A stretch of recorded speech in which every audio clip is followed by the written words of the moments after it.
কিচ্ছু জানার নাই, সব জানেন আপনারা। এজন্য আজকে থেকে স্বামী স্ত্রীর সম্পর্ক খারাপ হবে না ভালো হবে? বলেন ইনশাআল্লাহ। সবাই বলেন ইনশাআল্লাহ। আমি বললাম এতটুকুন, যতটুকুন বললাম স্ত্রীদের প্রতি আপনারা আন্তরিক থাকবেন, স্ত্রীরাও স্বামীদের প্রতি আন্তরিক থাকবেন। এটা আমার কথা না কার? আল্লাহর কথা, রসুলের পাকের কথা। আল্লাহ আমাদের সবাইকে বুঝবার তৌফিক দান করুক। সবাই বলেন আমিন। ভালো পথে চলবার তৌফিক দান করুক। সবাই বলেন আমিন। আমরা যদি ভালো কাজ করি সন্তানরা এগুলো শিখবে। ঠিক আছে তো ইনশাল্লাহ? আল্লাহর কাছে একজন স্বামীর অনেক দাম। আমার সময় কম, মানে এগুলো লম্বা করতে চাই না। অনেক দাম, অনেক দাম। নবীজি বলেছেন, স্বামী যত খারাপ হোক না কেন, স্ত্রী যত ভালোই হোক না কেন, যদি এই স্বামীর ঈমান থাকে, ঈমান, তাহলে অবশ্যই এই স্ত্রীকে অবশ্যই স্বামীর হক আদায় করতে হবে। এমনকি হযরত আসিয়ার মতো নারী ফেরাউনের ঘরে থেকেছেন।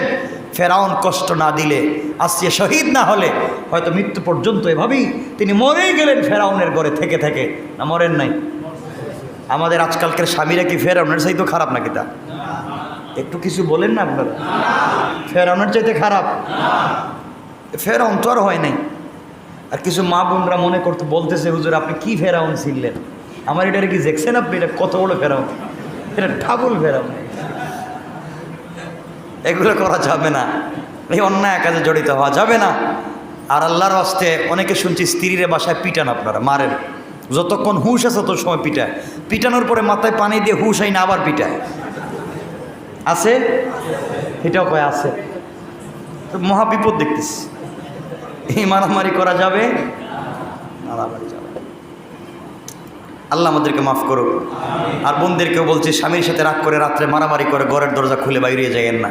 অনেক স্ত্রীরা তো চলে যায়, আপনারাও তো বাইরে চলে যান। দাদা আর ঘরে আসতাম না, গেলাম। যাইবেন কই? হয়তো সিঁড়ির নিচে যাইবেন, এলে সার দোকান। আর কই যাইবেন? কত না যাওয়ার জায়গা আছে আপনাদের? আসেনি অন্য কোনো জায়গায় যাওয়া? সেকেন্ড কোনো চয়েস আসেনি কোথাও? থার্ড চয়েস তো নাই। তাহলে কোথায় যাবে? দিন শেষে তো আপনাকে এখানেই ফিরে আসতে হবে। সুতরাং দুজনকে মিলেমিশে একটা পরিবারকে জান্নাতি বানায় দিতে পারেন। রাসূল পাক বলছেন যে এই পরিবারের স্বামী স্ত্রীর সম্পর্ক মধুর, মনে করে এটাই একটা জান্নাত। সুবহানাল্লাহ বলেন। যেন নবীজি মাঝে মাঝে বলতেন, তোমরা আমার আলী এবং ফাতেমার পরিবারটা দেখো, এটা একটা জান্নাত। আল্লাহ আমাদের কবুল করুক। কারো কোনো প্রশ্ন আছে? নাই? নামাজ